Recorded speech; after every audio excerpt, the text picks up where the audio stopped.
Tonight on the Your Life Matters Show podcast. When someone comes up to you after you perform the song and say, that song reminds me so much of my mom, and it helped me grieve and stuff. What does that mean to you, and how does it make you feel? A blessing. It's nothing short of a blessing.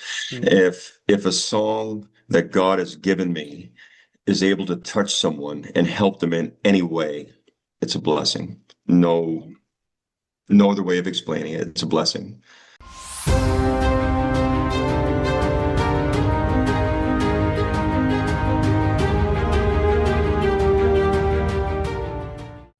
Welcome, everyone. We're so glad you made the choice to watch our show this evening and joining us for another episode of the Your Life Matters Show podcast with your hosts Steve Hodgson and Dr. Eric L. Davis.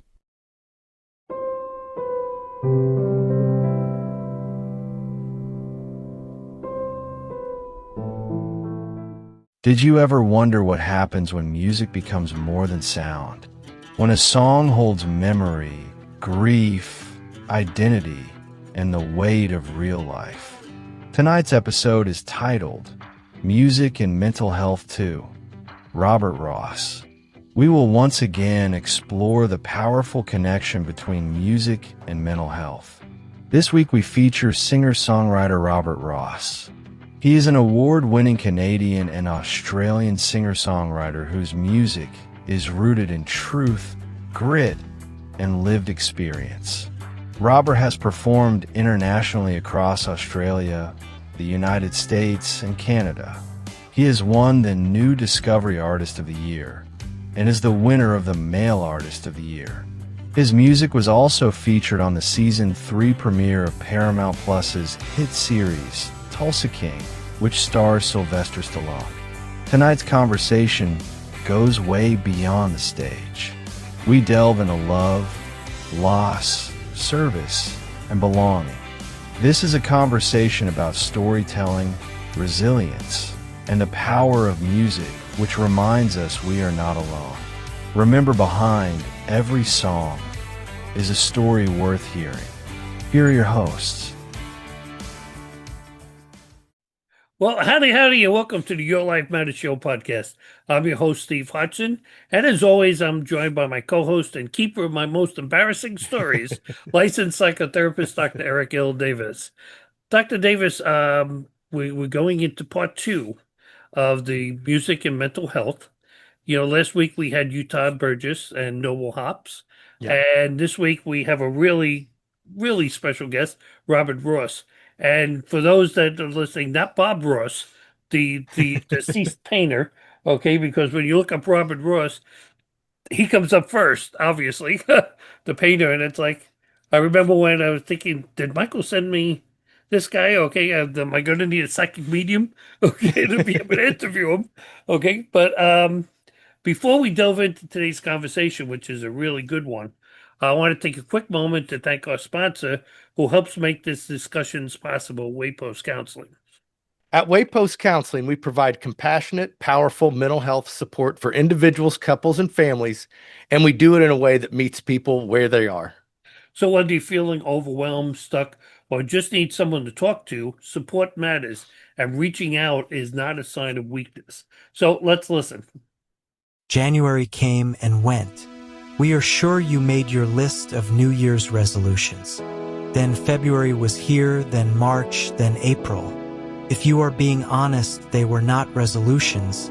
They were wishes so you would become a better you. For many who are suffering with some type of mental health issue, whether it be anxiety, stress, PTSD, marital issues, female issues, anger management, depression, grief, self-esteem, loneliness, gambling addiction, or substance abuse, any of the other resolutions are going to be difficult to achieve if you first do not make a resolution to take care of yourself first.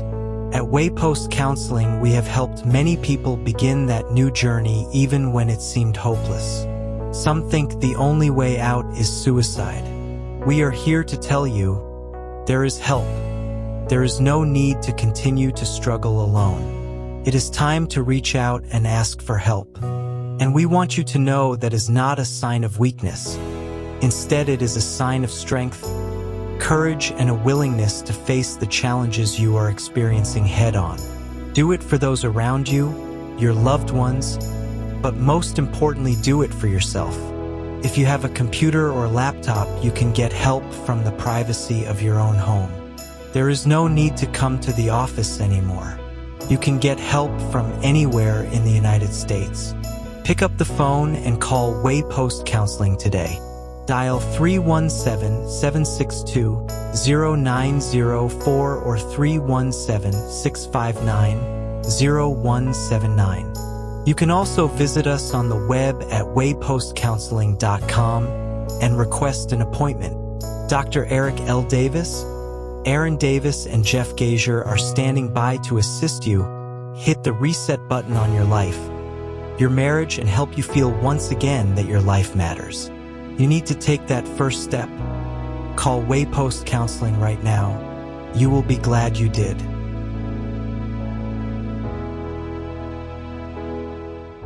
So as we said earlier, today's episode is part 2 of music and mental health. And these are always powerful and entertaining conversations. And I promise you and guarantee you today's is no different. Music has a way of reaching places words alone cannot.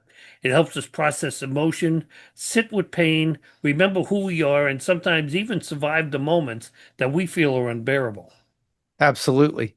Music often becomes a companion during hard seasons, whether someone is dealing with stress, trauma, grief, burnout, or simply trying to make sense of their inner world. It gives people permission to feel. And that's really what the show is all about. Real life, real emotion, and real conversations that remind everyone that they're not alone. So, Dr. Davis, as I always say from a mental health perspective, why does music connect so deeply to emotion, sometimes even more than just conversation alone? Because music, not only, are there lyrics, which is kind of a conversation and things, but music affects us on so many different levels, emotionally, mentally, emotionally, physically. And, if you think about it, just simply speaking to someone, we don't always get all of that. So I think that's a big reason for it. We often work with people who struggle to express what they're feeling, and probably you a lot more than me. Okay. How can music help when words fall short? Music or any type of art can really make a big difference. And so, whether it's playing music, painting, writing, sculpting, any number of things that where people can express themselves. Really, any form of art, that's always beneficial. Absolutely, always beneficial. In fact, when I work with clients that are struggling to express themselves verbally, a lot of times, I'll ask them to choose a song that best describes them, or to paint me a picture of how they're feeling, or things like that. And that really does. I cannot stress the importance of art in expressing oneself enough. The reason for the show that we're doing with musicians is when artists draw on personal pain or life experience, we see the impact it has on artists' well-being and even the listeners' healing. That's such a wonderful experience. Why is it so powerful? Yeah, really, because if you think about like the creation of music, it really is someone taking those feelings and putting them into a form that can be perceived and felt by others. Mm-hmm. And if you think about that, I mean, that's really powerful. Just like when you hear a song that is so relatable, it really just it pulls emotion out of you. It's such an amazing thing. Well, I think there's a perfect place for us to begin because today's guest brings all of that into his music. Now, today on Music and Mental Health Part 2, we're honored to welcome Robert Ross. Now, Robert's a Canadian-Australian singer-songwriter whose music is rooted in truth, grit, and lived experience. Being raised in Canada, before stepping into his music career, Robert served 11 and a half years in the Canadian Army, an experience that profoundly shaped his worldview, discipline, and emotional depth. Like many who served, that chapter of his life carried both pride and weight, experiences that quietly find their way into his songwriting. So over the past decade, Robert has performed internationally across Australia, the US, Canada, I mean, literally throughout the world. He's connected with audiences through his songs, and these songs, they don't hide behind like, these polished things, okay? But instead they lead into real life tackling struggle, reflection, resilience, and hope. His debut album, It's Never Too Late, featuring tracks like Jack Daniels and Driving Me Insane, has earned critical acclaim and topped both the Australian country music charts and indie international charts, cementing his place as a powerful voice in modern country music. But, beyond the charts and the accolades, what makes Robert's story resonate with this show especially is how music becomes a vessel. It's for processing life, coping with pain, and finding meaning through sound and story. In November of 2024, Robert won the Independent Music Network Awards New Discovery Artist of the Year. In September of 2025, he was the winner of the Male Artist of the Year at the Red Carpet Awards in Holland. And congratulations for that, Robert. Yeah.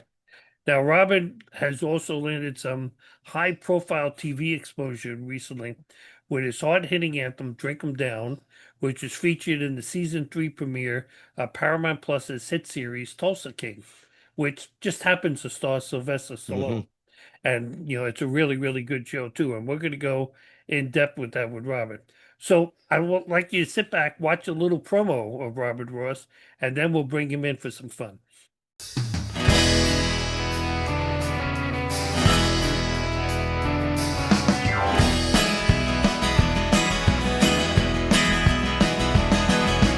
Woke up late this morning with a bottle in my hand.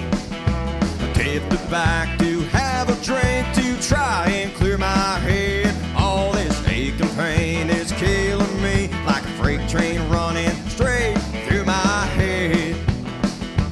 Through my head. Don't call to say you miss me, baby. I might say I just don't give a damn. Those angels raising hell will be the death of me.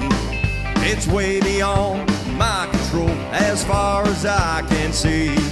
They'll chew you up and spit you out, and then they're on their way. Like a hell-raising angel that led me astray. Now the race is on and here comes pride in the backstretch. Heartaches going to the inside. My tears are holding back there, trying not to fall. My heart's out of the running, true love scratch for another's sake. The race is on and it looks like heartaches, and the winner loses all. Robert, first, let me thank you for taking the time out of your busy schedule and joining us here this evening. I know you love that cold weather from Nashville we were just talking about before, though it's warmed up a lot for you now. At least we hope this will keep you a little warmer too as we go through. Now, your music career carries a sense of living truth. Today, we're excited to explore not just your career, but how music has helped play a role in navigating life's pressures, identity, service, and emotional well-being. Robert, if you would, take our listeners back and give us some insight as to where you were born and what your life was like growing up in Canada. First off, Steve and Dr. Eric, thanks for having me on. Really appreciate you guys taking the time for me. I grew up in a small community on the east coast of Canada, New Brunswick, called Miramichi. And that's the area in the town, or not even a town, it was too small. It was just a community, Berryville. And the population was about 90 to 100 people there. So very small, very rural.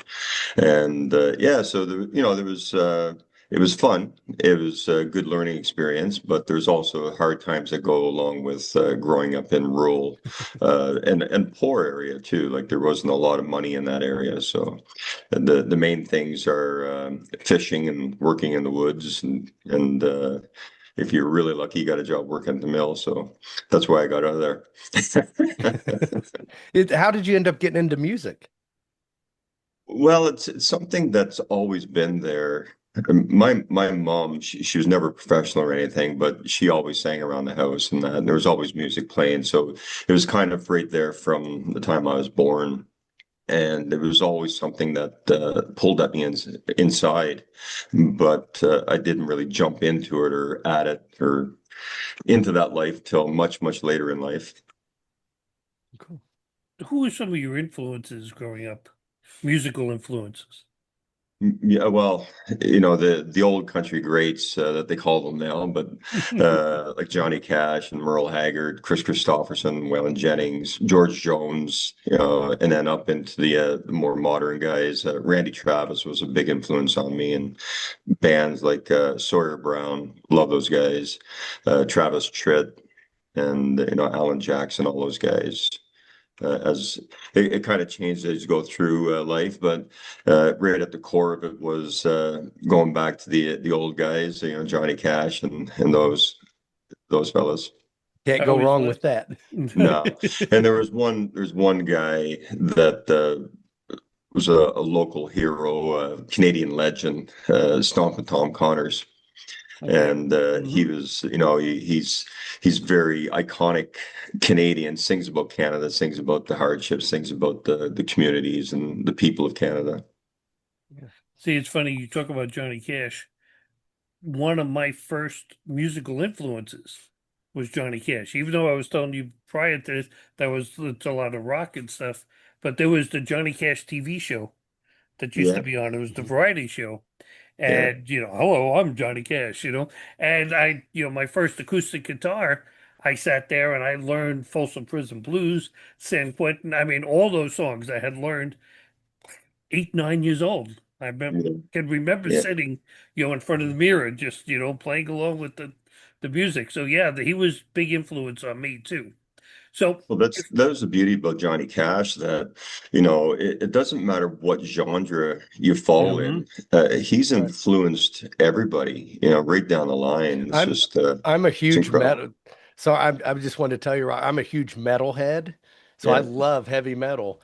And Johnny Cash, like if I was on a desert island and could only listen to one artist for the rest of time, it would be Johnny Cash. No question about it. It's just absolutely phenomenal the way he was able to touch so many lives and so many careers along the way. Yeah. See, and we'll go into that a little more during this interview for our listeners, but I sense a lot of Johnny Cash in your music because Johnny Cash tells a story. And I think that's what his genuineness. I mean, come on, he was blunt, okay? There was no question about, he didn't hide his lifestyle, of drugs and, crime and stuff, but he was very blunt and direct.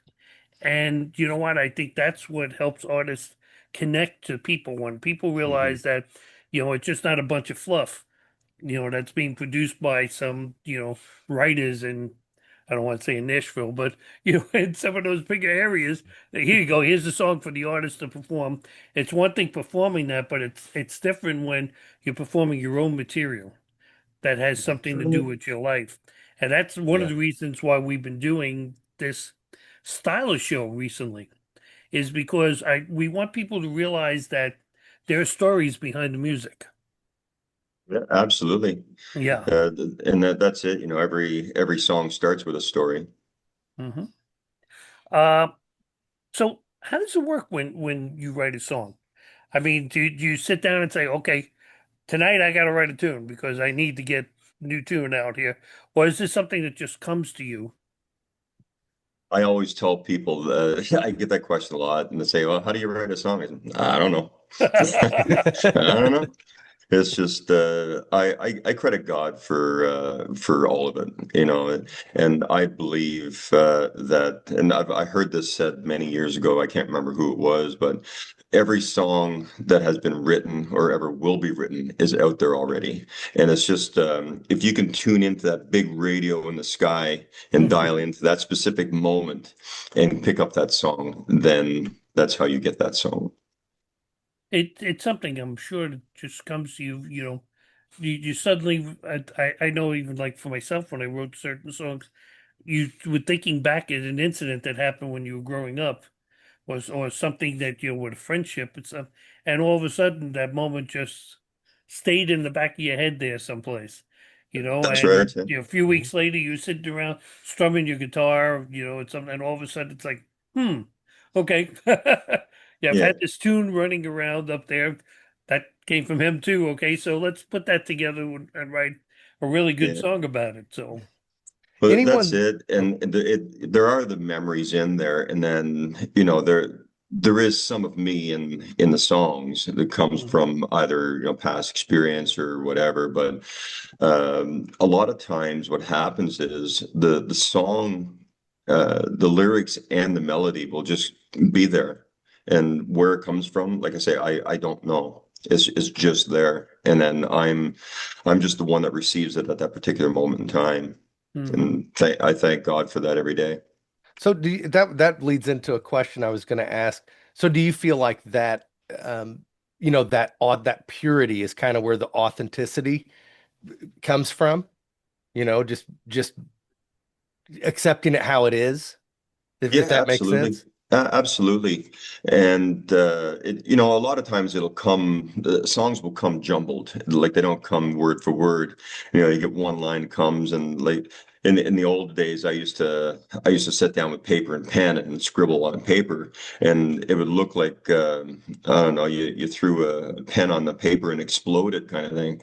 There'd be a line written up that way and written Mhm. across, and a Just note, one word ideas. here. Yeah, and then you have to take that jigsaw puzzle and then put it all together. And then, it would take many, many pages. And I kind of miss that, because we do everything on computers these days. So you don't see all the process leading up to how that final song came. And it was so neat to look at the papers back, from the original scratching on the paper to the final words, written in proper form. And yeah, with the computer these days, it's just, you type in whatever, and then if you don't like that, you type over it, and all that history is gone on how that song was created.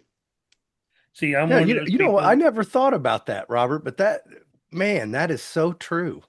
Mm. That Well, is so you true. see, for me, Eric, what I do is I have all these pads. I keep getting all these things in the mail from like different hospitals and all that stuff. So, Yeah. to donate money, they send you a pad. So I save all the pads as scratch paper. And as ideas come to me, I write all over those pads. I mean, sometimes I go back, a couple of weeks later, and I'm looking for something. I'm like, now, what the heck was this? Okay, because I don't even remember. But at the point, it was very important because there were ideas that were coming out. I mean, I was a web designer for years, so every once in a while, I'll look at a website and a bunch of ideas will come flowing out just looking at it. And yeah, you're right. I mean, I still have lyric sheets like that I from songs that I wrote way back that have stuff all over the place, little notes, on top of it, crossed out some chords that were written there and changed. Yeah, I have a stack of I still have a stack of papers, and that probably about a foot and a half thick, of all bits and pieces of songs, and that's not including all the songs I have written down on paper. That's just bits and pieces. And Hmm. then in my phone, like the phone becomes the thing now, that Hmm. anytime you have a note, you type it in there, or a voice memo, you Yep. do yourself a voice memo, and I have thousands of those. So it'd be nice to get someone to go through that stack of papers and transcribe them all into my phone. I actually text myself. That's I have a text conversation going to myself, and it's something like that. I just text myself the whatever it was I needed to remember, and Yeah. it just comes from there. So many artists say sometimes that music helps them process life. Okay, so how has songwriting helped you personally navigate some of those difficult times? That's a tough question because songwriting is a very personal thing, and I guess the short answer to that would be it just helps you get whatever you're processing in your head out into the world, as opposed to just letting it sit there and roll over and over and over and over again. Mm-hmm. Well, it's got to be interesting if you have something that, well, even the song which we'll talk about, Mama, okay, where by singing it on stage, I would say night after night, but constantly on stage, it helps still bring you back and keep your mother right there with you. Absolutely. Yeah, Yeah. absolutely true. And it took me probably the first probably about the first 20 times I sang that live. Mhm. It was hard to get through. I got choked up. I couldn't get all the way through it without just the voice breaking, and it still brings a tear to my eye every time I sing it. But I'm able to get through it without my voice cracking and croaking on me. So Have there been times when, writing or even just performing a song helped you maybe understand something about yourself that you hadn't fully realized or processed before? uh, Like, did it ever I've reveal never I've something never new really to thought you? about that. I'm sorry, what was that? Like, did just performing the song reveal something new about yourself to you? I performing, no, I don't think so. Possibly on the writing side of it, Mhm. where it pulls it out, where it's right there, it's in your face kind of thing immediately. Performing, by the time I get to the point of performing a song live, I've gone through that song hundreds of times. Mhm. And so by the time I get to the stage, for the most part, there's nothing new. Like the way that people react, that's new. Yeah. But from the perspective of the song, that's not new anymore. So I'm going to switch this up a little bit. Um, going to do something a little different. Monty Python used to say, now for something completely different. Okay. We're going to cover a couple of songs. And Yeah. what I'm going to do is, I'll introduce them. Our listeners will hear a minute and a half clip of it, and then we'll talk about the song. So the first song I'd like to focus on tonight is People Like Me. Okay, Okay. so let's take a second and listen to a clip of that. People like you, people like me, like to drink. Anybody who knows me, well, I'm sure that they'll agree. What you get is exactly what you see. I may not know a lot, never gonna be something that I'm not. People like you, people like me, we like to drink. Raise our glasses in the air, shouting out hell, I don't care. Tip it back, just let the good times roll. Don't pretend to be something that we ain't never gonna be. People like you, people like me, like to drink. So now on the surface, People Like Me sounds like a fun, straight shooting anthem. It really does. But when you listen closely, there's a lot more underneath it. When you wrote People Like Me, were you trying to capture a mindset, lifestyle, or a sense of identity? Yes. Yes, yes, and yes. Okay. Again, that's one of those songs that just came to me. It the idea popped down, words started falling out of me, and melody was there all together. And as it was being created, it was like, yeah, it's for common folk, like I'm as common as it comes. I was born in a small rural community, grew up very poor, and worked hard all my life at different jobs and that. So it was just a tip of hat to all the people who go out there every day and grind it every single day after day, week after week, month after month, and for their lifetime. And then I also, as an ex-soldier, I served in the Canadian Armed Forces for 11 and a half years, and I have a lot of respect for my brothers and sisters that have been out there, that are still out there. So I want to tip a hat to them too. So I put that little tip of a hat to them in there. And also that goes out to first responders, also because they're out there putting their life on the line every day too. It's sort of like, this is who you are, take it or leave it. Yeah, It's a type that's of right. joke too. So That's right. how important is that authenticity to you, both in music and in real life? Very. I don't hide behind any glamour or anything like that. It's just what you see is what you get, and that's what has connected me to the people who follow me. My fans. I hate to say that word, but I guess that's what it is. The fans, the people who have been there for me all the way through, right from the very beginning, is that is one of the things they like and they admire, is that there is no false pretense. What you see is what you get. They're loyal to me, and I'm very loyal to them. So I wouldn't have it any other way. For a lot of people, drinking just isn't about having fun. It's about unwinding, coping with stress, or feeling connected. Was that part of what you were reflecting in this song? It is, yeah, because there's a lot of times that we do overindulge, and I'm guilty of that in the past also. Me as well.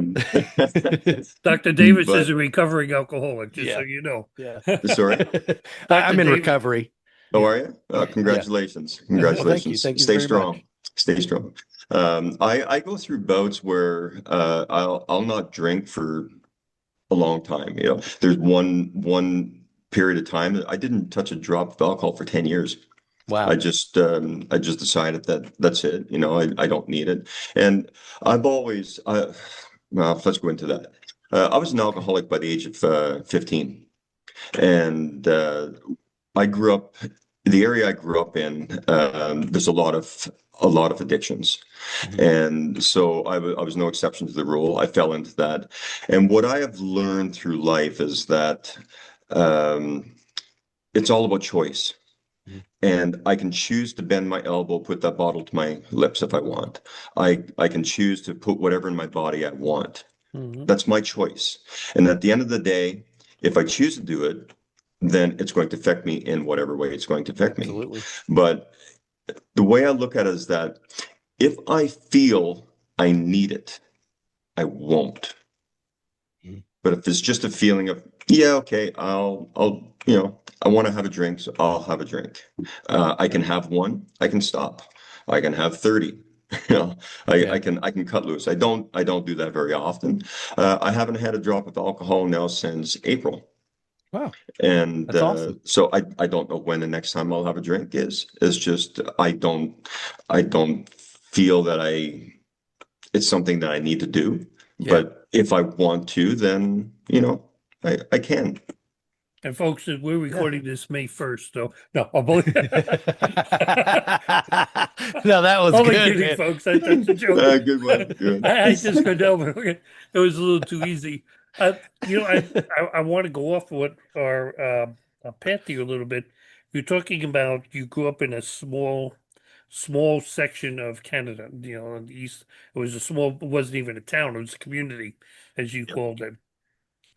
What? Just out of curiosity, why do you think I've seen that even in a lot of the small towns I've lived in here in the United States, where it doesn't seem to be a lot to do, and drugs and alcohol seems to be a way of life. It's accepted. I mean, was that what was going on where you were brought up? Yeah, absolutely. There's a lot of going on, and not everybody in a community was pulled into that. But I'm sorry. Partaking. Yeah, but there's definitely a great number that were trapped in that environment. And that was one of the reasons why, I love very much where I grew up. I love how I grew up. It was rough, and there was a lot of difficult times, a lot of things that probably should have never happened, but it's made me who I am. And every morning I can look in the mirror and say, I like who I see. And it's, yeah, small communities. It's not something that's unique to Canada. It's not something unique to US or any small communities. It just happens that way, and it seems to be more and more. And I don't know. I don't know the reason behind it. I've never ever gone into try and study that. It's just I knew I wanted to break my cycle that I was in. See, I think a lot of it was you wanted to get out. You were not Yeah. comfortable where you were and wanted to get out. And some people just don't see that avenue out. That's right. Yeah, So you get they have locked to, into it. yeah. And like you said, they were all hoping to get that one good job that was there in town, and that's their life. Yeah, I That's saw right. that in Pennsylvania where I was at. People were very content of just that was it. That's all it was. And their life was just on weekends, they'd go have a couple of drinks, hang out with their friends. I'm not drugs or anything like that, but just party a little bit, just have a good Yeah. time. And, that was life for them. And I Yeah. guess you were a little like me. It was like, gotta get the hell out of here, okay? Because there's got to be more Yeah. than that. It's not that, there's anything wrong with the way they live life. It's great lives. And I look Hmm. back at a lot of the people I grew up with, and they're living great lives. Yeah. They have fun. And I've lost out by moving the way I did. And I've lost out on that sense of community. I've lost out on that sense of family where those people who stayed were able to maintain that. So like I've lived I've lived in Europe. Australia's home now. I'm living here in Nashville. So I never really had that connection, that base with that people who stay where they were born. They Hmm. had that. They had that grounding, and so I kind of float a little bit compared to what those guys do. One of Well, the things that really stood out for me in that song is when you mentioned that drinking isn't all that we know. That's right. Why was that important for you to include? Because there's that stereotypical thing where, people, that's all they do is just drink, Yeah, you're drinking, 7 days a week, and weekend you do it even harder. But that's not all what the life is about. You go out, you have a good time, you party with friends, you have a drink, you have a social drink, but you go Monday morning and you're back to the grind again. You're working hard, you're doing whatever you have to do to make ends meet. You're doing whatever you have to do to keep your family alive, to keep a roof over your head. So depending what the person's doing, it could be, out being a policeman, it could be a soldier, it could be someone working construction, it could be a farmer, it could be whoever, whatever, sitting behind a desk. Yeah. It's not all that people do, even though it can be part of your life. Yeah. mhm. You know, um, we're going to go into more your service, in your service time, but um, But towards the end of the song, you raise a glass to soldiers and the people who sacrifice. Was that your way of honoring responsibility, service, and the weight some of those people carry? absolutely. Mhm. Absolutely. Yeah, because there's one thing I love about the US. There's a lot of things I love about the US. I'm very honored to be able to live here. But one of the things I truly admire about Americans is how they it's choking me up a little bit, is how respectful they are to their soldiers. Yeah, the veterans. It gets me, right there. And it's a beautiful thing. And I wish that was the case in every country. Is, in Canada, there's respect there, but it's not the same as the American people have for their soldiers. And same thing, I live in Australia. I'm a dual citizen, Australia, Canadian. And the same thing in Australia. There's respect for them, but there's not that deep respect and gratitude that the Americans have for their soldiers. And I truly admire every American person for that. Yeah, I just wish our government was as respectful to the plight of some of our veterans. And so we Yeah, talked about that last week with Utah, is that, that, as I said last week, my father-in-law, I used to go in Ohio, used to go to the VA there with him, and you'd be there all day. yeah, I mean, literally, to get your fingernails clipped, you were there like 11 hours.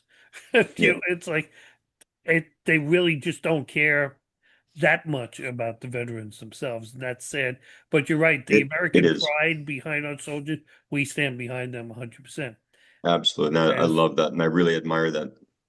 you know what, and not even, and I was even say this. I know it's coming later where I said it, but any soldier that stands for their country, like you stood for Canada. Okay, I have that high esteem for you as well. Mhm. You don't have to be an American soldier as long as you're not one that's, part of like the Taliban that's going to blow somebody up. Yeah, I mean, I admire the fact that you stood up and you served time defending your country and the honor of their citizens. So, that's, well, thank you. Appreciate yeah. that. So, And it was truly an honor to serve the country, and I'd proudly do it again today. And same thing. I'm not a citizen of the U.S., but I'm a citizen of Australia and a citizen of Canada, and I live here in the U.S. And I would proudly take up arms to defend any one of those countries. mhm. I think that's why the U.S., our soldiers defend half the world, because I think we feel the same way too, Yeah, standing up for people. yeah. So, the next song I want to go into, we'll go into more about soldiers and the sacrifices. Okay. But there's one song I really want to spend a little time with today. The song is titled Mama Song. See, look at the smile already that's on his face because he knows where this is going to go. Okay. The lyrics point such a vivid picture of love, faith, and loss, and feels incredibly personal. So let's listen to a little clip and then we'll go on talking about it.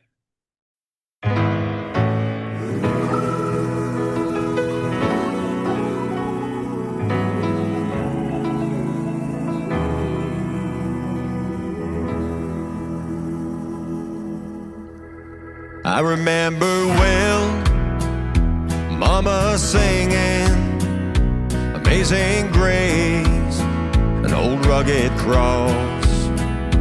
I could hear angels singing, coming through Mama's song. She would sing, how great thou art, and over in the glory land.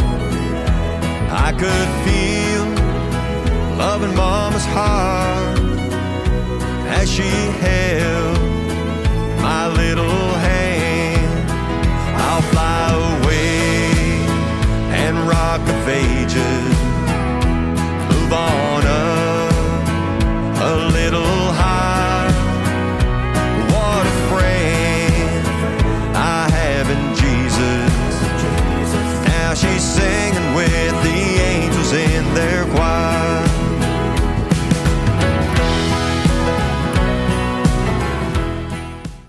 In this song, you describe very specific memories. Your mom singing, holding your hand, church on Sunday mornings. When you hear the song now, does it bring comfort, pain, or a mixture of both? Comfort. Yeah, I don't feel pain when I think of Mom. I miss her. I miss her dearly, and I wish that I could sit down with her any given moment. But we'll be joined again one day. But in the meantime, she's watching over me. I'm sure of that, and she's protecting me, and I keep her busy in that in that sense. But yeah, it's the feeling I get from that is love. You thought you left this place, Mom, but you're still working as mother, even from Oh up God, there. yeah, Yep, still got to look absolutely. over him. I think my mom is the same way. She's gone, but I I hear her in my head sometimes, and I'm sure and you put it in music, which is actually great too, because you don't have to sit and think about it. automatically comes back every time you sing the song. So I much can still about, see her. I can yeah. still see her very clearly sitting, I hear that song. I can see her so clearly sitting at the end of the table, humming along or singing along to a song.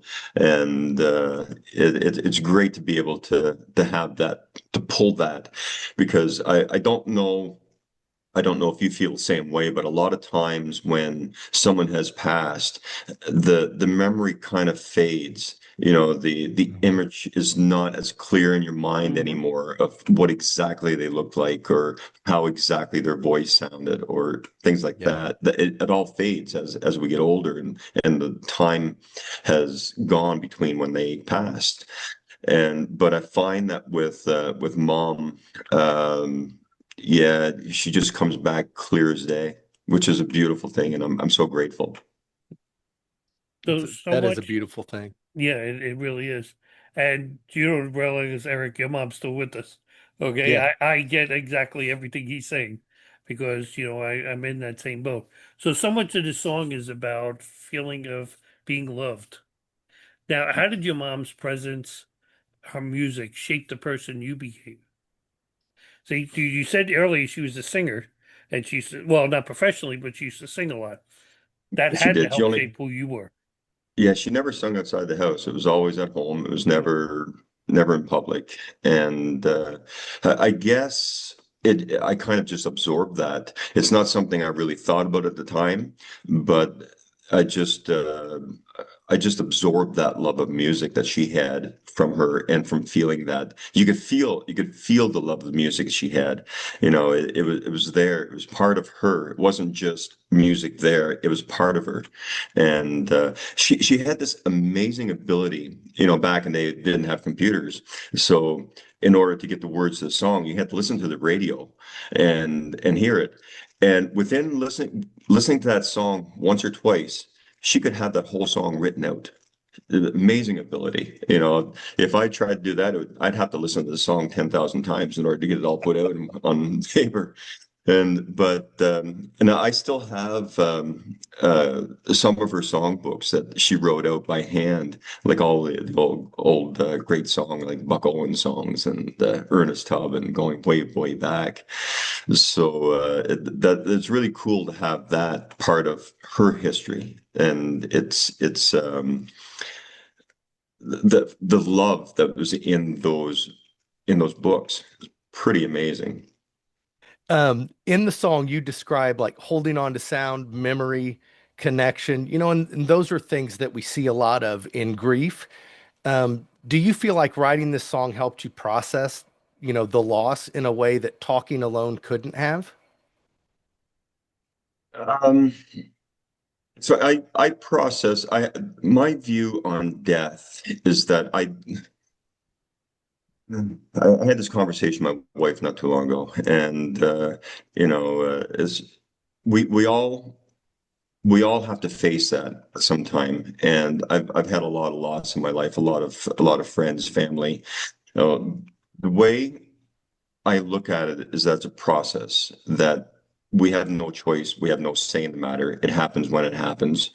Sometimes we can speed it up, but for the most part, we we can't get out of that. It happens, and I don't see it as it, solely as a loss. Yes, we are losing that physical Yeah. person, but that person is always going to be there. They're always going to be in your memories. There's always going to be in your heart. They're going to be there with your shared experience. So yes, it's a loss, but at the same time, it's not a loss. It's only a temporary exit because I do believe that mom and I will be reunited one day. I do truly believe that with all my heart and soul, and that all the ones that we loved, they're all going to be there waiting for us in open arms at whatever form that may be. So, yes, it is sad when someone leaves us, but I have an automatic acceptance to that. Right from the very get-go. It hurts, yes, and you're not going to be able to just pick up the phone and talk to that person, or you're not going to be able to go visit that person. But my type of grieving is, I look back on the good things, the great memories, and that will pull me through 100% every single time, And I think, if that I makes know sense. myself, Yeah, you know, no, it it does. does. With someone, even with me, I want them to remember the good things. I don't want people to remember the bad things. But I think with this song, and correct me if I'm wrong, the lyrics and the way they're written helps you stay connected to her. Absolutely. And just touch back on don't want to remember the bad things. Only Mhm. remember the bad things if they were really fun. Right. Do you remember that one time? Okay. But Yeah, no, certain things I it don't does. It want people certainly talking about that we had fun. Keep it that as certainly an does internal help. memory. It certainly does help maintain that connection and that memory in writing the song, in singing the song, listening to the song. It does help maintain that connection. And like I mentioned earlier, every time I hear the song, every time I see the song, I can see her clearly. I can hear her clearly every single time. Right.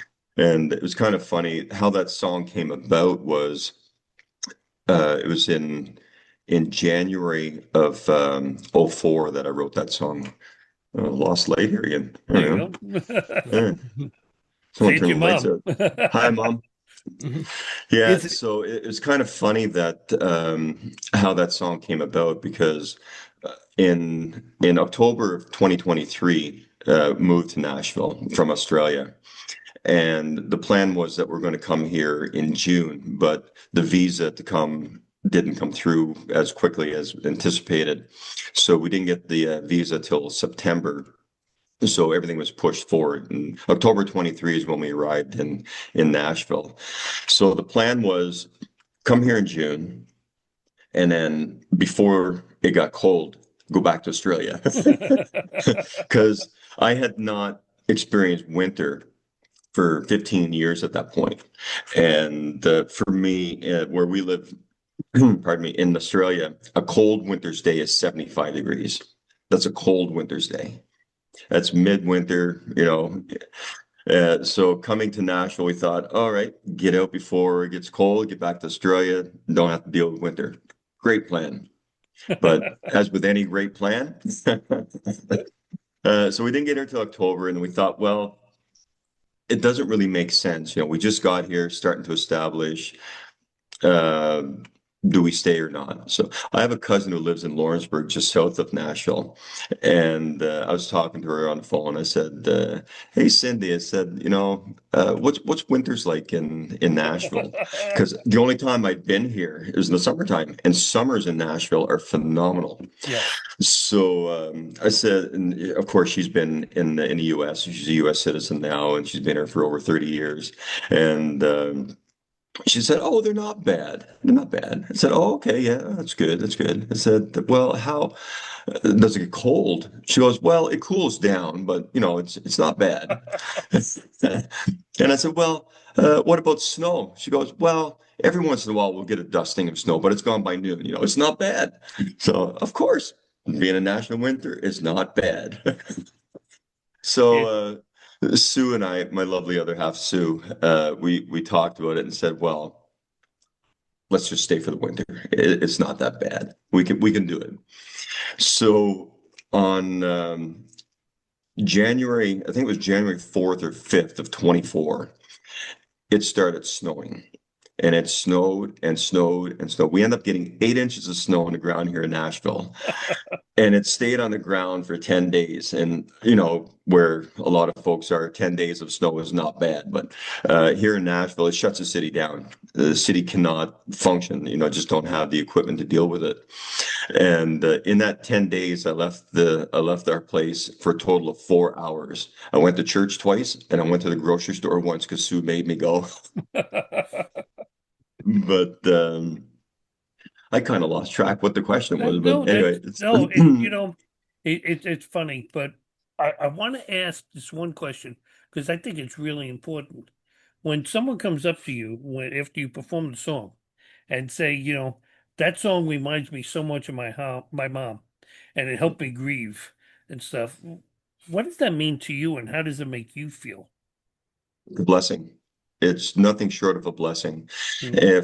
If a song that God has given me is able to touch someone and help them in any way, it's a blessing. No other way of explaining it. It's a blessing. And I'm just honored that I was able to deliver that to them. I know where I was going with the Nashville thing and the cold. So during that 10 days is when I wrote that song, Mama Song. I came back from church one morning and I went into my office and I was sitting down and I keep a picture of my mom up in the corner of my desk. And I was looking at, and I was thinking of all those times when I was a kid, and growing up and the love that I felt from her for me. And it just started bringing back memories. And that song, it just fell out on paper, well, on the computer, really. If someone listening right now has lost a parent or a loved one and is carrying that quiet pain, what would you want them to know? Don't, don't. It's not pain. Don't carry it. It's not your burden to carry. Yes, you have lost someone very near and dear to your heart, but it's only in physical form that they're lost. Uh, they're still there. They're watching over you. They're guiding you. They're protecting you. They'll always be with you. And one day again, you will be joined with them. So Amen. don't. What we grieve, we tend to grieve our loss, and we should be celebrating their life as opposed to grieving our loss. And if we can see it that way, that person has had a great life, that person has touched them dearly, that person has touched the lives of many other people dearly, then that is what should be held on to, not the physical loss of the transportation of our spirit. The physical loss is more um, selfishness. Yeah, absolutely. It's more, Absolutely. I lost so and so. No, the world lost so and so. Yeah. Okay, that's you're more self-pity, I think was the word that I was looking for before. It's more self-pity for yourself. And I think I take that little bit of that same thing. I honor someone's life than more, struggle over someone's passing. Yeah. Because I still see it today. When people on, social media helps us reconnect all over the place with old friends and stuff. And I Yeah. still watch people struggle over that. Oh, I lost this person, lost that. It's like, no, that person is gone. You're not gone. You're still here. Yeah. Maybe a little part of you is gone with that person Yeah. gone. But, I think our job is to say, hey, you know what? Steve was a really good person. I Yeah. love what they did, and I enjoyed all the time I spent with Steve. So now Yeah. we diagnosed that song And enough there, okay? yeah, well, But just Uh, kind of a little follow up on that too. mhm, We talk about loss and everything, and it's our loss. right. Um, I have another song, and I don't know if you've heard it or whatever, but it's called "Don't You Cry." Hmm. And that song is written from the perspective of the person who has passed, talking back to the people they left behind, saying, don't, we're grieving and everything, but they're saying, don't you cry. I'm Right. still there in your thoughts and your memories, and I'll live on through you. So it's just if someone wants to go and check that one out too. I think we actually have that. We're going to be talking about that one very Oh, shortly too. Okay, that's why I was when you were saying that I was looking at my sheets. I was like, wait a minute. Okay, I know I've listened to the song and stuff too. So, hey, and and that, before we move on, I just wanted to say the official diagnosis of the last song is an excellent song. yeah. Well, I it appreciate definitely that. is. I want to have a little bit of fun right now. I want to go into, and we're probably going to be diagnosing this song, as they say too, but Rockin' Christmas. Now, I want the listeners to understand. I was telling Robert this earlier. Uh, the first time I heard this song, okay, the tempo and the beat and the song, the music itself got to me. I mean, really, I'm being honest. I'm not saying that because he's sitting in this room with us right now, but it really did. I was like, wow, I really, really like that song. Okay, I was sitting there, hopping around in my seat and stuff. I was listening to it, and when the song, my dogs I had dogs barking at me and everything else because they thought I had lost my mind. Well, that's a whole nother show, but but I had to actually go back and listen to the song again because I hadn't even listened to the lyrics of the song. I mean, I had a good hook, the chorus and stuff, but I hadn't even listened to it. So let's listen to a bit of the song, and I promise I'm not going to dance while we're listening to this little piece.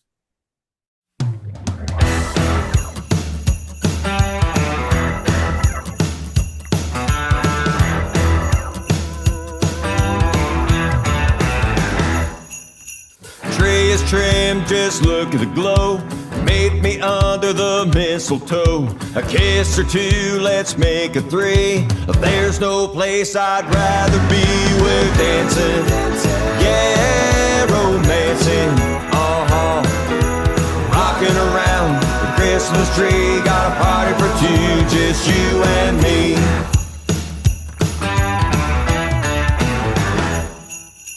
Presents wrapped and the kids are in bed. Santa's... Okay, so Robert, was this song reminiscent of what it was like growing up for you, or just a good old Christmas time celebration? Nothing to do with the way I grew up. No, it was just, I guess, my thought of the beauty of Christmas and the sharing, the love, of how it should be about family. And it should be about celebrating the small things. It's not about. I'm not a materialistic Christmas type person. My wife and I don't buy gifts for each other and things like that. We'll take a trip together. That'll be our Christmas. And time spent together. That's what we do. And just that whole.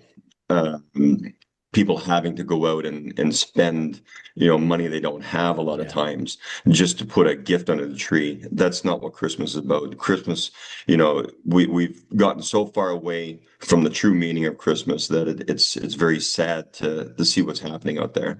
And if we got back to the meaning of Christmas, I think that would help not just at Christmas time, but it would help in people's lives straight across the board. It's a commercial holiday now. I mean, Absolutely. they've turned it 100%. I say it, with Jen, and we used to buy for our own kids, and now we're going for the grandkids. It's like, it's not one gift. You can't buy one gift. They look at you like there's something wrong with you. There's got to Yeah. be 5 or 6 from grandma and grandpa. Yeah. Otherwise, it's like cheap. Yeah. What's wrong? So, during the year we actually buy stuff. But me personally, yeah, I grew up with, we got 1 or 2 gifts, but I grew up in a very Roman Catholic background for me. So a lot of it was more focused on, midnight mass, the celebration of the birth of Jesus. I mean, that's really what Christmas was about for me. And I think we've lost a lot of that. But like even you said, just my wife Jen and I, we'd go down to the Bahamas, for a week, just that was our Christmas gift, Yeah. just get away from all the insanity, that's going on around you and just spend time with each other. And that's what I got out of this song. It was more like, let's get together, have a nice little party, just some friends and family and stuff together and just have a good time. That's right. Yeah. And that's the whole thing. That's what Christmas should be about, Mhm. celebrating the birth of Christ and living and enjoying family. That's what the people you love. And family is not just blood. Family is who people that love you and you love them. That's family to me. Right. Robert, on that topic, what's one of your fondest holiday memories? Oh, And I know that goodness. came out of left field. Yeah.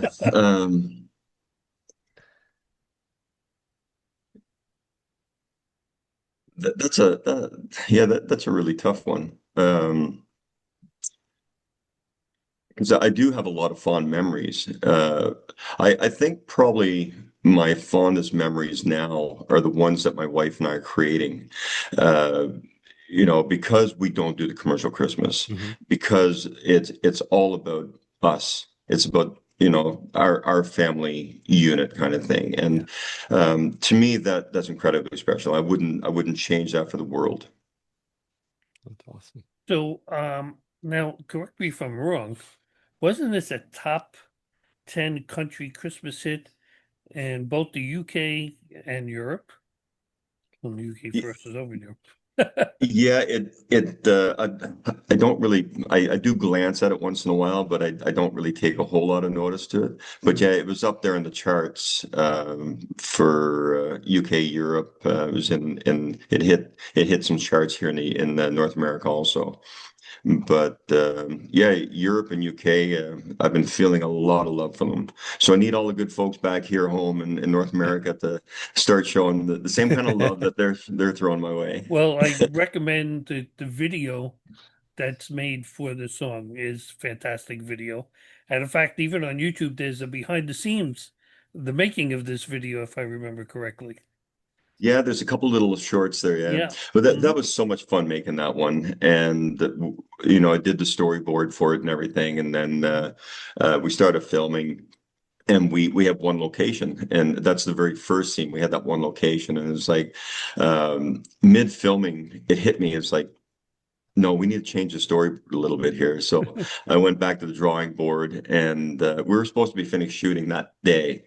And so I said to my videographer and camera crew, I said, I need a little bit of time. We're going to change this up a little bit.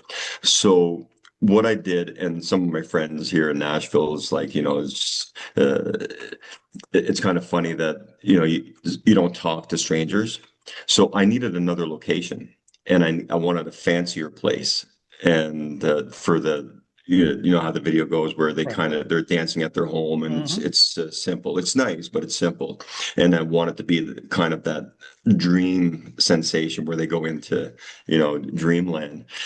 So what I did, I got in my car and I drove around Nashville, and mind you, this is back, quite a ways before Christmas that we're filming this. So I had to drive around and look at houses that had some Christmas decorations, or I could see through the window they had a Christmas tree up. So I went to all these houses, knocking on doors, saying, "Hi, this is who I am. This is what I'm doing. Could I use your house?" So the fancy scene in there had this lovely couple just outside of Nashville here in a very elegant setting. I knocked on their door, and I'd gone to probably about 12 to 15 houses before that one. And they're all very nice about it. It's just that they said, well, no, don't really feel too comfortable with that. Yeah. But this one couple, phenomenal. They said, what a great idea. We'd be more than happy to help you out. So a week and a half later, I had the crew and the dancers there, and we moved some furniture in their living room, and we shot right there in their living room. I could just hear that conversation. Hey, hon, there's this Australian guy at the door. He's got a cowboy hat on here, and he wants to use the house. So can you film a video? This is America. I'm surprised you weren't in jail. Yeah, I know. And that's what some of my friends here were saying. It's like, that's just nuts.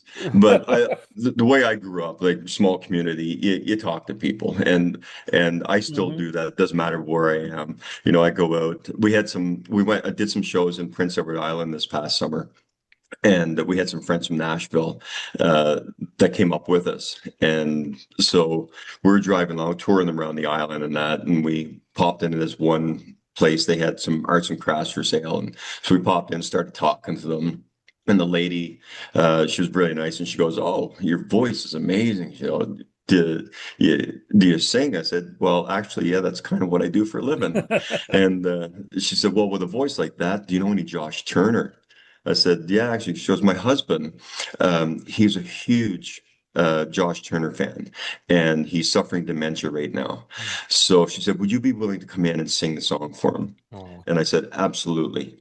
So here's our two friends from Nashville thinking like, hey, we don't know these people. We're going in their house. There's something wrong with that. What are they going to do to us in there?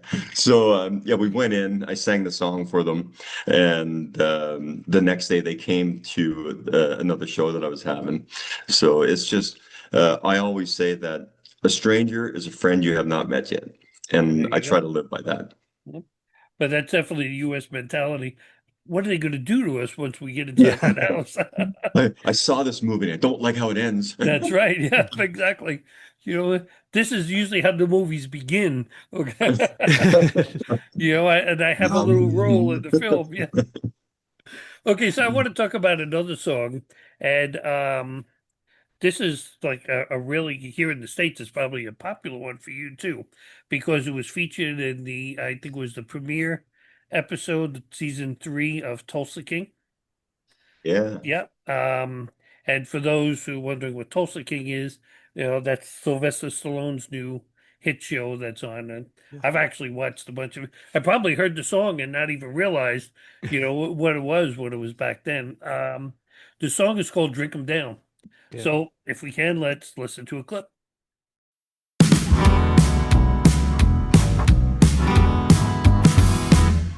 My story's like a sad, sad song. Well, she was here, but now she's gone. I'm gonna keep drinking till I forget. So bartender, set him up again. As long as her memory hangs around, just set him up and I'll drink 'em down. I came home, but to my surprise, there she was with another guy. Left me feeling so betrayed. Now what about those plans we made? As long as her memory hangs around, just set 'em up and I'll drink 'em down. Drink 'em down, drink 'em down. Got a lot of memories I need to drown. That don't get her out of my head. Just line 'em up and I'll start again. Drink 'em down, drink 'em down. Gonna chase that hurtin' out of town. She ain't gone one more round. Just set 'em up and I'll drink 'em down. What was it like seeing and listening to your song on Tulsa King? That had to be really surreal. It was very surreal. And to be honest with you, the second time I watched it is when it hit me. The first time I saw it, of course, the closed caption is on it. And I was over in Europe at the time. I was at the Red Carpet Awards in Europe, and which I'll do a little plug. Won Male Artist of the Year. Well, we'll get there. We'll Congratulations. be getting there. Well deserved. So yeah, I'm there, and then I get this message from my manager Michael saying, "Oh, by the way, your song "Drink 'Em Down" is going to be in Tulsa King." And I honestly, because we don't have a TV. I don't have a TV in the house, and anytime we watch we'll pull up Netflix or something like that. Netflix is the only thing we had, so we'd pull that up and watch a movie, and that's the extent of TV. And so anyway, he said, "Yeah, your song's gonna be on Tulsa King." I said, "Okay, what's that?" And so anyway, I looked it up and it was like, "Oh, this is pretty cool." It's kind of a big thing. And then we got back to the States and we're visiting some friends. I did a tour up the Eastern Seaboard and then in Canada. And we stopped at some friends up in New Hampshire, and they just absolutely loved Tulsa King. And so they put it on and showed us that episode, and it was like, oh yeah, that's pretty cool. There's my song. There's closed caption. He says Robert Ross, drink him down, and goes into the song. And another thing that was really cool was that a lot of songs, you're watching a show or whatever, you only get a short little clip of the song, but if you listen, the whole song plays from start to finish in that whole scene. It was like, wow, that's really cool. But then when we came back to Nashville, we said, well, maybe we should get this Paramount Plus thing.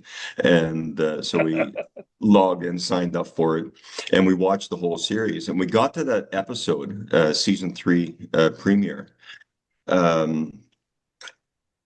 And after seeing all the other shows leading up to it and hearing the music that was in there all the way along, it's like, incredible artists and songs, like big songs. And then in that episode, like there's Johnny Cash song, there's I can't remember all of them right now, but then all of a sudden my song, my name, right there with those people is like, wow, that is a very surreal moment. Well, at a moment listening to your catalog that you deserved.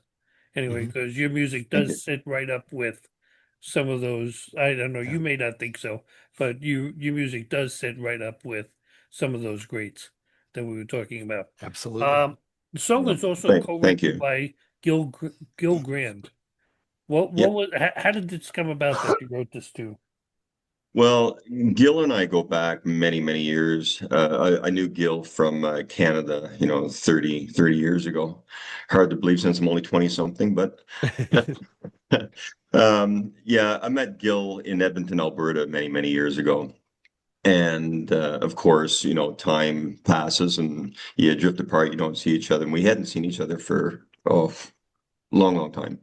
And when I moved to Nashville, I was out. I got a call or a message from a friend of mine who was also from Alberta. She said her duet partner were coming to Nashville to do a show, and I said, "Oh, cool! I'll come out and catch up with you." So I went out to. It was at the Commodore Grill, and if you are in Nashville, it's one of the places you have to go. Great live music every night of the week, all original. So went up to see her. I'm sitting at the table, and Gil happens to be sitting at the same table. He was friends with my friend's duet partner. So we ended up chatting a little bit, and after the show was done, he came over talking. He goes, "So what are you up to?" He goes, What have you been doing? And where have you been and all this stuff." So I told him what was happening, in Nashville now, and he goes, we got to catch up and have a beer and have a chat." So a couple of days down the track, I get a call from him, said, "Hey, do you want to catch up?" So I said, yeah, sure, absolutely. So we came over here, we sat down, we had a good chat, and had a couple of beers, and he said, "I'd love to hear some of your new stuff." So pulled out a guitar and we were jamming a little bit, played a bunch of my new tunes for him, and he goes, that's great. I really love it." So that ended. He left, and then a day or two later, I got a call from him. He goes, "Hey, listen." He goes, "I love your new material." He said, "If you're interested, I'd love to produce your next album." And he's an incredible artist in his own right. He had a great career, and he still has a great career going, doing a lot of stuff. And he was signed to a big label way back when. So, and now what he's doing is he's producing. And so, anyway, I pondered it for a little bit, and I said, "Yeah, absolutely, I'd love to work with you on this." And so we sat down. I threw out, I think it was about 40 songs that were potential for the album. And so he came back and he threw these ones back at me and said, "How about this?" And I threw them back and forth. And we came up with 10 songs that we thought suitable for the album. And the song, I'd written them all already. But he said, "How about if we tweak a couple of them?" And that was one of them that we sat down and tweaked, so it threw ideas back at me and I threw them back at him, went back and forth. And that's the song we came up with in the end, "Drink 'Em Down." In the song, you say, "As long as her memory sticks around, set them up and I'll drink them down." Do you see a lot of people in the audience relating to this song the moment they hear that? Absolutely. Absolutely. No doubt about it. And that was probably my little bit of Canada coming out. No doubt about it. But yeah, absolutely. There's, people can really relate to it. And it seems, it's not the be all end all drinking, but a lot of times when stuff happens, it seems to be that's one of the things that happens. You reach for that vice and have a drink and bring it down to kind of ease the pain or erase it or whatever. It's a cool song. I mean, it really, really, forget about Tulsa King. I mean, just in general, it's a really good song. And it's got a really good video, too, that's on there as well. Because I remember watching that one last night, too. So, Yeah. I mean, your songs are so good, we could do a few episodes. I mean, if we really wanted to, if we kept going into them, like we said before, For You Girl, song of commitment, sincerity, showing up for one who matters the most, Baby Don't Go. Okay, that's another one. We can talk about failed relationships. Person pleads with a loved one not to leave. I Will Rise. Okay, a song deals with domestic violence and abuse. So I'm saying we could do an actual second episode if we wanted to on this. Uh, another one of my favorites, Jack Daniels. Okay, not Yeah. even the drink, but the song. Okay, another That party was a fun anthem. one. Yeah, it is a party anthem. Is really what it is. It's about And Wild that Night Out. song's been, yeah, that song's been really good to me, Jack Daniels. That song hit #1 for me in Australia and on the indie world market. Hmm. You know, there's so many directions we could take in this interview in. Okay, and this is what we got so far. So, Eric, I'll let you take through. Now we're going All to talk right. about you.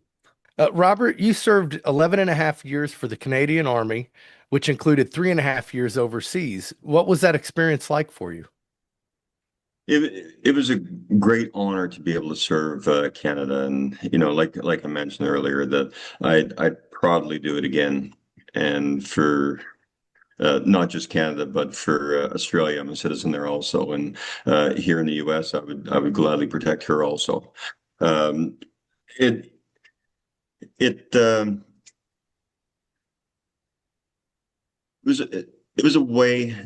I first joined the military as a way of escapism.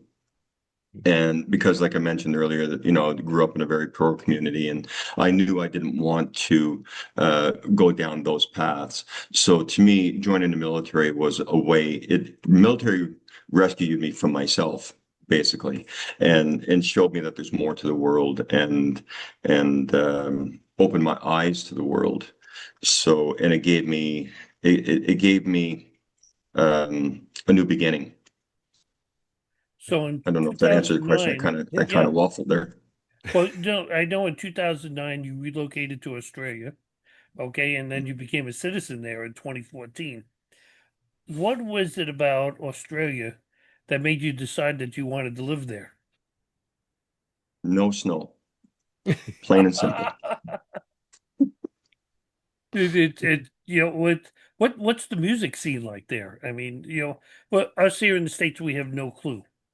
So Yeah. that's Yeah, why. it's good. It's good. It's not anything compared to what it is in the U.S. The market's just not the same. You have population 26 million people in Australia. You have 375 million here in the U.S. And so in that sense, it's just different scales. But the country music is the fastest growing music in Australia, and you know, the pop music is having a big influence on that, the pop country. But the vast majority of country fans in Australia still love what you would call the old style country, or real country, for lack of better words. I understand what that means. So that, yeah. Yeah. And what I think just for our listeners, he means by that is some of the country today has become very commercialized. It's Yeah. lost what it was. Country music is, that grit down home authenticity that we've talked about. And I think a lot of that's gone away to just, writing the hit that, people want to hear, that little formula that makes the hit instead of the real true country song.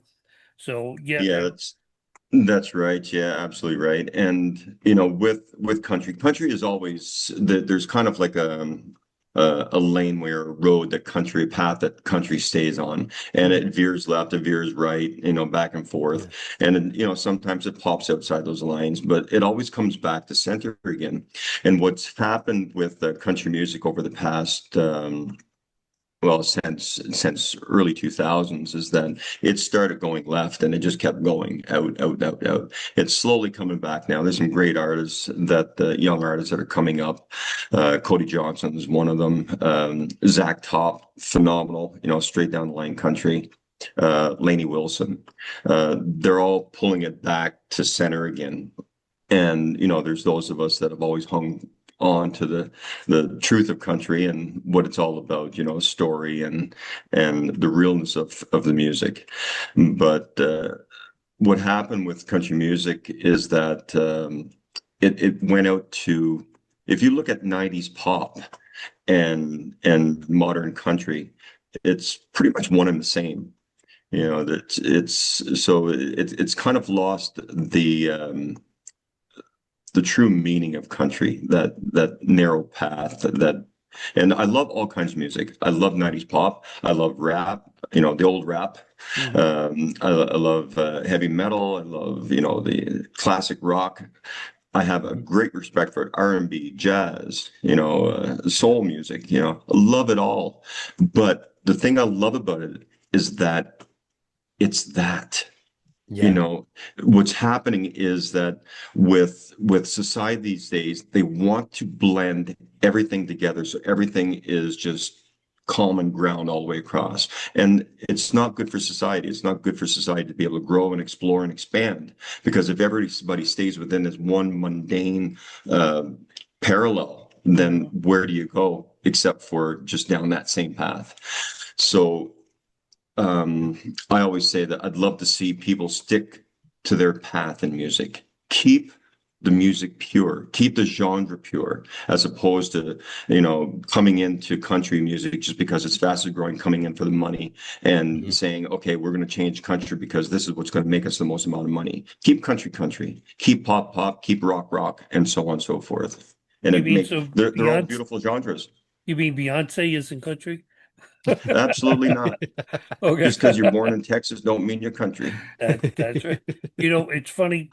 And take Beyonce, like not knocking Beyonce. Right. No, I know. I love Beyonce.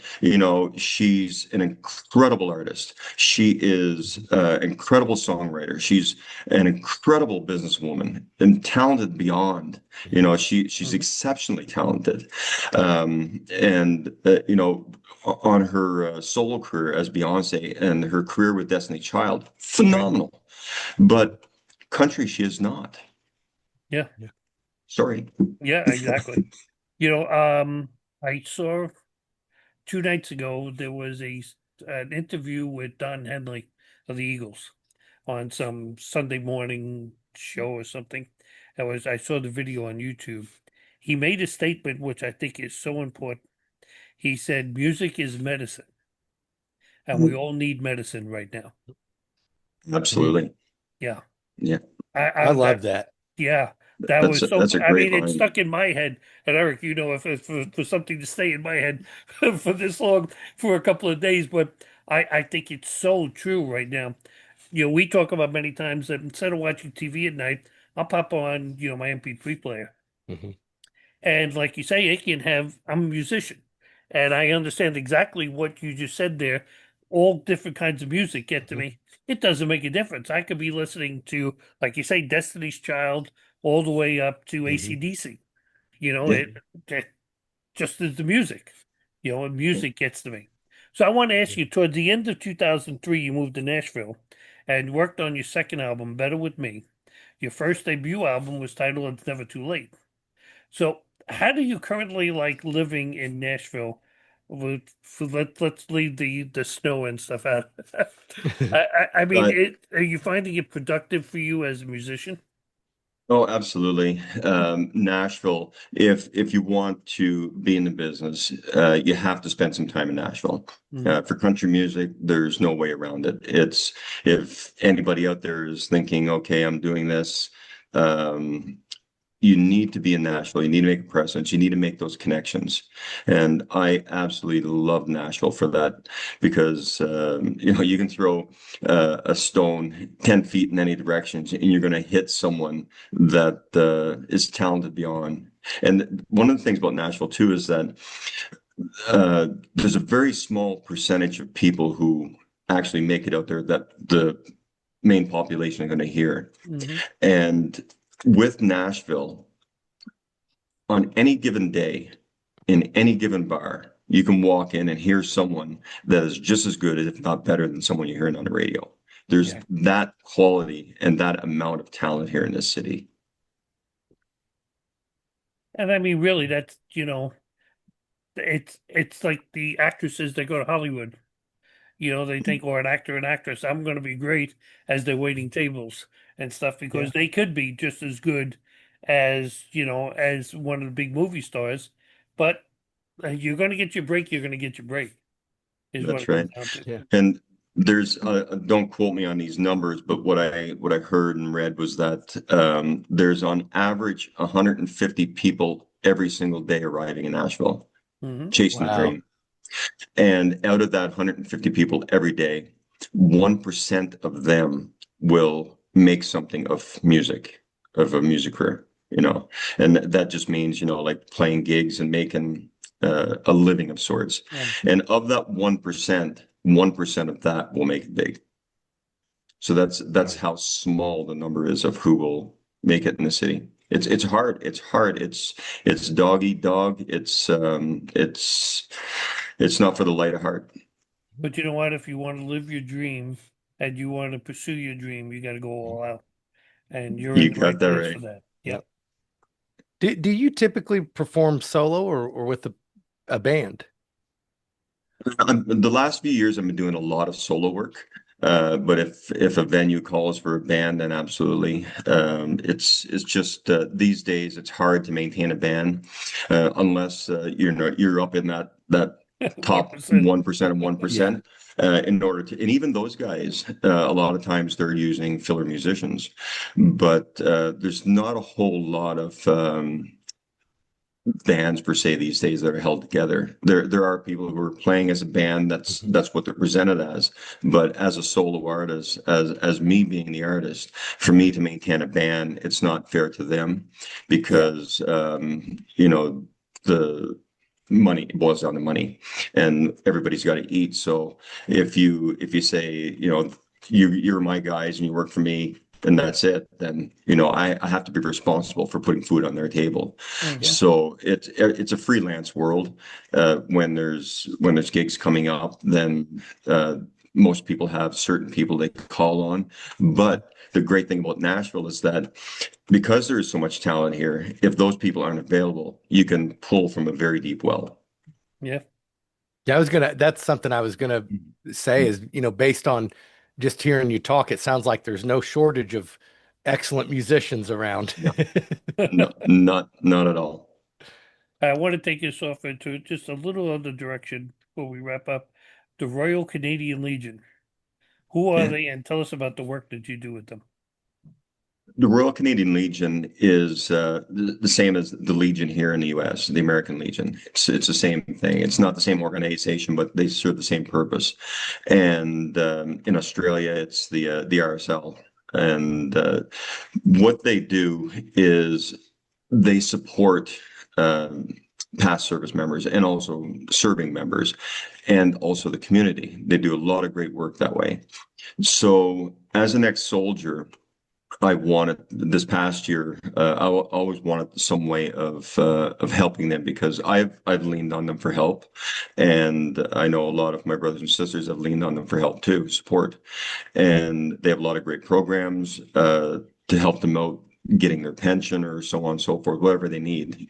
They have a place that they can go and say, hey, I need help, and they'll certainly help.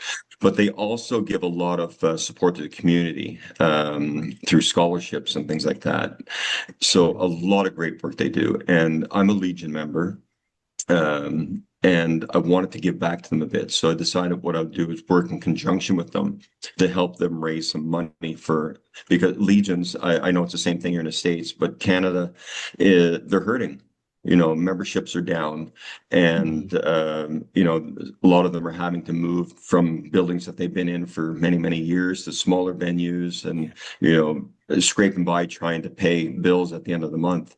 So I just wanted to give back a little bit to them to say, hey, thank you, I appreciate you, and try and build some awareness for it, and hopefully get some new membership coming in. And the thing with Legions these days is that you don't have to be a serving member. You don't have to be a past serving member. You don't have to be a relative of a serving member. Anybody can join.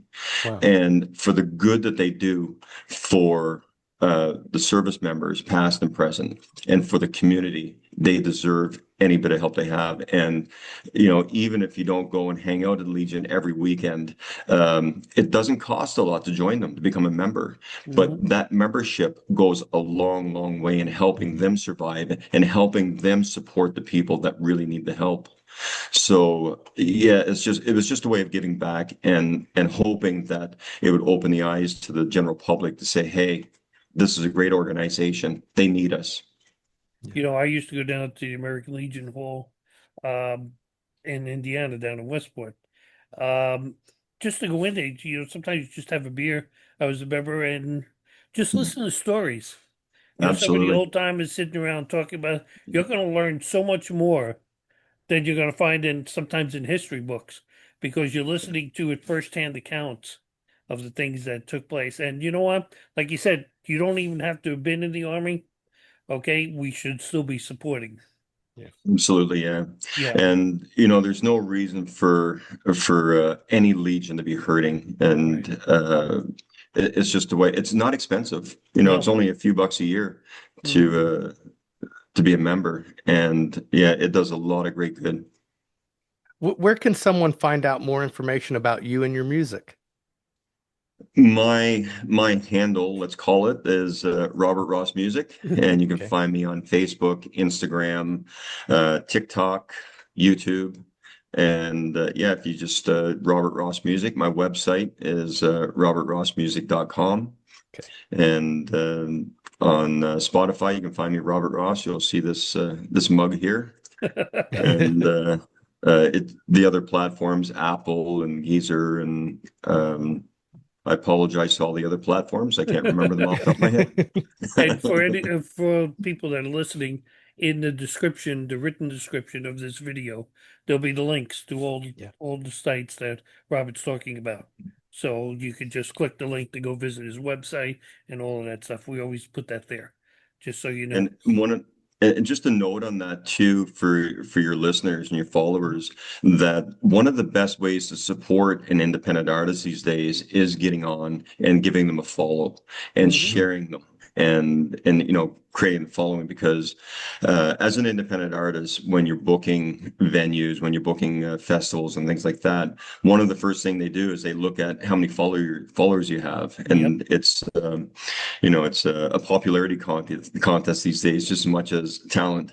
So yeah, following along, hitting that like, hitting that share, hitting that follow button, and that goes a long way to supporting independent artists.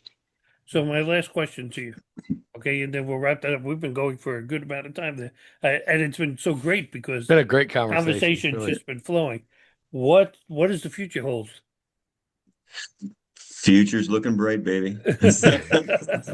There's a lot on the go. We're in preparation right now for looking at shows in Europe, doing another tour in Canada, and some big news. It's not known to the big wide world, but I just signed a distribution deal this morning here in the States with thank you, with CDX Records Nashville. So you guys are the first to hear it, and your listeners. So happy to share that. So some big things happening for the U.S. also. Going to be doing a lot more touring here in the U.S. Shows and getting around seeing all the good folks here. Didn't you And just please have a let new me know song? if you come through Indianapolis. I'll We'll definitely do, come. yeah. I Yeah, will if you come want to see fire for in your sure. details, and stay in touch that way. We'll, Absolutely, yeah.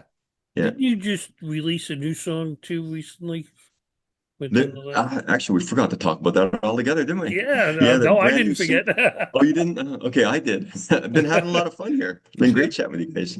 But brand new single coming out on February 27th. It's called For You Girl. That's going to be released out there to the big wide world. And it's going to be on all streaming platforms, heading out to radio. And there's a video coming. We shoot the video for that next Wednesday. Well, okay, we'll be thinking about it when we hear the song. So I remembered seeing you had a video or something on YouTube about it. And that's the thing, watch, he keeps his social media up. I try. I desperately try. Yes, okay. Well, today that's all you can do. Social media is the thing today. And you get someone who knows a lot about social media, you can go a long way. So Robert, I want to thank you for trusting us with your story today. Your music reminds people it's okay to feel deeply, to remember, to grieve, to celebrate, and to be authentic, be exactly who they are. Yeah. What you've shared today speaks to something we see again and again in mental health, that connection, purpose, and expression truly matter. Music like yours doesn't just entertain, it gives people permission to reflect and heal. So whether it's honoring your mother through Mama's song, exploring identity and belonging in like people like me, or working to do supporting veterans through the Royal Canadian Legion. Your journey shows us how creativity and service can walk hand in hand. So thank you for the music that you share and for the people who continue to show up for. It's been an honor having you with us here tonight on the Your Life Matters Show podcast, and we look forward to keeping in touch with you, and we'll continue to spread the word about you. Yeah, thank you so much, Robert. Yeah. Yeah, thank you, Steve. Thank you, Dr. Eric. Really appreciate you guys having me on. Our pleasure. And also for the American listeners, I'm hoping to start doing something with the legions here in the U.S. also. So if anybody's out there that is affiliated with the Legion or you want something to happen in your Legion, feel free to reach out. I'm more than willing to work with you guys and help out as best I can. Fantastic. Thank Thank you so you, much. Robert. So, Dr. Davis, if there's one mental health takeaway you hope listeners remember both from today's episode, what would that be? It would be, don't discount the power of, any form of art, but especially music. And a happy song can make us feel happy. A sad song can make us feel sad.